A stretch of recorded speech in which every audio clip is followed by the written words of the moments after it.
Journalist and author Ta-Nehisi Coates recently made an appearance on Ezra Klein's podcast where the topic of late Charlie Kirk came up.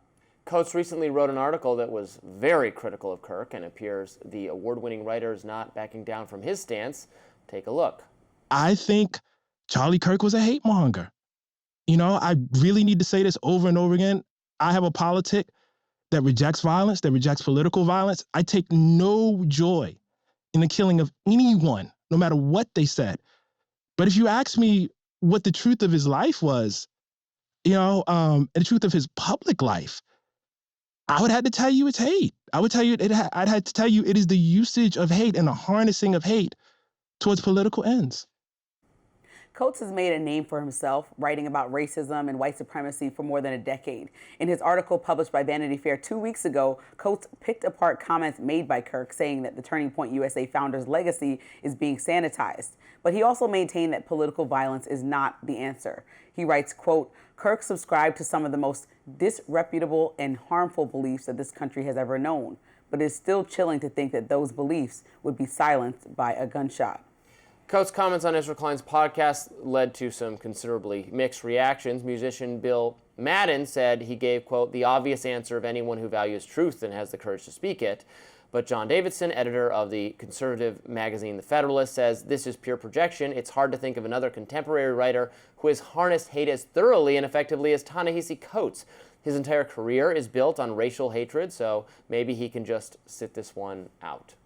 I caught some of this interview, not the whole thing. I like Ezra Klein. I don't agree with him a lot, but I think he's doing a good enough job trying to understand left-wing support for violence and the reaction to Charlie Kirk. I think his reaction, Ezra Klein's, has been very admirable. Ta-Nehisi Coates, less so. I think it is very much the pot.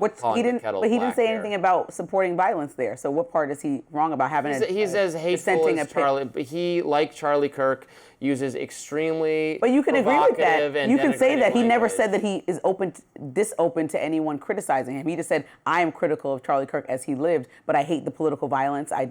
No, he said Charlie Kirk is a hate monger. Well, yeah, so he can be too, but hate-monger. You're allowed to have that opinion of him. My point, but he also said you don't deserve to die for having that opinion. Well, congratulations to that. Right, he's literally condemning the violence, which is what you asked. I'm sure he celebrated Assata Shakur or whatever, just like everyone else on the left. So you have to have the discernment to say a human life is valuable and important, but also if somebody repeats disparaging remarks, which is what, if you read the Vanity Fair article about things and issues that relate directly to a lot of Ta-Nehisi Coates' writing, for example, saying that Derek Chauvin should be freed when the whole world pretty much watched that, was on the same page and said, oh, that was not a way that a police officer who's supposed to be protecting Americans should handle themselves, but he's campaigning for Derek Chauvin to be freed. Even Trump said that's not something on his agenda. He thinks that George Floyd died as a result of the drugs. He said civil rights legislation was some of the, he thinks that was the beginning of DEI and some of the poorest legislation. That actually, we talked about that yesterday. Black people weren't able to be full human citizens in America without it. So saying that kind of remark is also disparaging. He said the thing that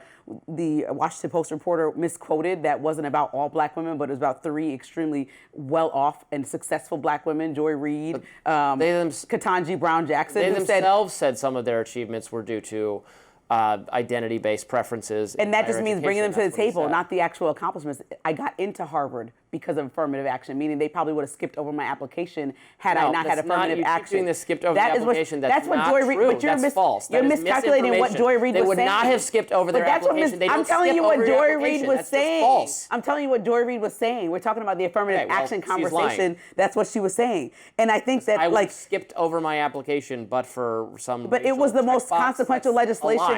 But the civil rights legislation was some of the most consequential legislation of our lifetime. So saying that needed to go and is similar to DEI, and I'm paraphrasing, the Patriot Act was some of the most consequential legislation of our lifetime. I'm just telling you so, but accurate, or that is good rather. Well, civil rights allowed me the opportunity to be equal in this country. So what's not good about it? Break that down for me. I think there is a lot. I should be treated unequal? Okay, so then break it down for me. Which part that Charlie Kirk was referring to? I support non-discrimination.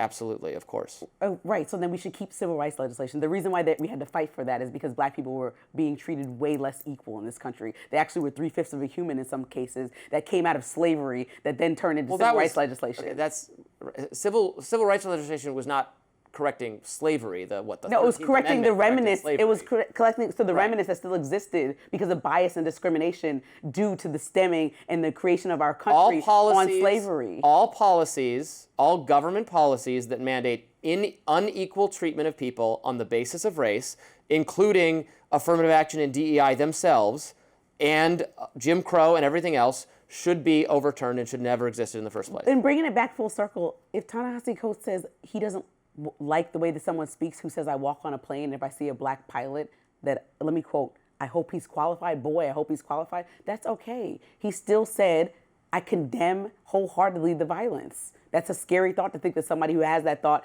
deserves to be killed. Never wants to see that. But at the same time, Well, he I doesn't have congratulate to, him for crossing this Fine, he very low bar. He doesn't have saying, to. I'm So, but not you saying don't have to this make. guy's He's not going dead. to revere him, is what he's saying. He doesn't have to, and that's the whole point of what Charlie Kirk wanted. He didn't revere anyone that people wanted him to revere, which is why when he came to the table to debate, he's welcome to go toe to toe. So allow that to exist. Ta-Nehisi Coates should not be condemned because he's making a thought and a statement about not appreciating the things that Charlie Kirk was talking about. I'm condemning him because I think he's a very shallow, race-obsessed thinker. But that's what I'm saying.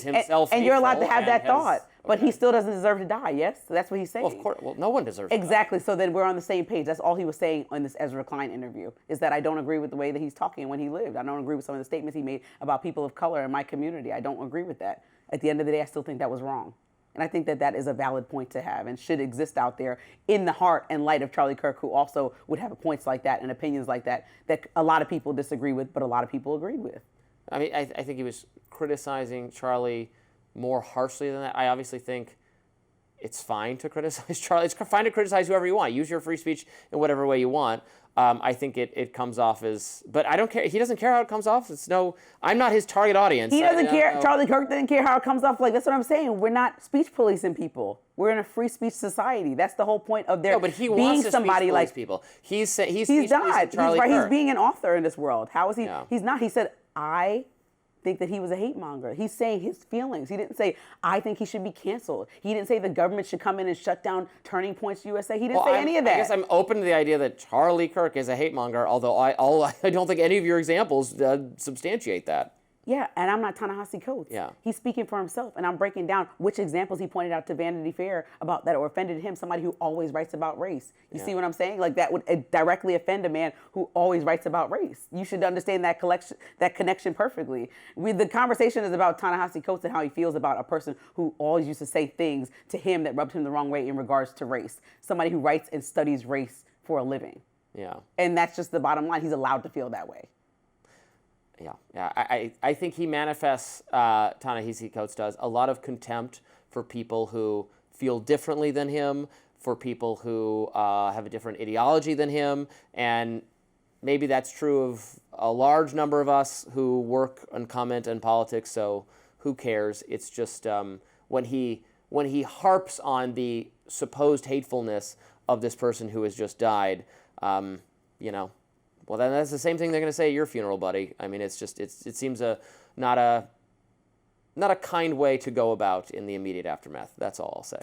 There's a time and a place for everything. That's a whole different argument. But the feelings and the thoughts that he's allowed to share are just that's what I'm saying. We just live in a free speech society. So he didn't say any. If he said the violence was okay, then he needs to go, right? I think even he though didn't say that at all. Let me put it this way, and then we can go. But I think if he passed away suddenly, even though I dislike him as much as he dislikes Charlie Kirk, I think I would still try to find something nice about him to say and would just leave it at that.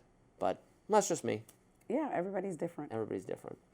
Harry Potter author J.K. Rowling firing back at her character's former child, actor Emma Watson. We'll be right back.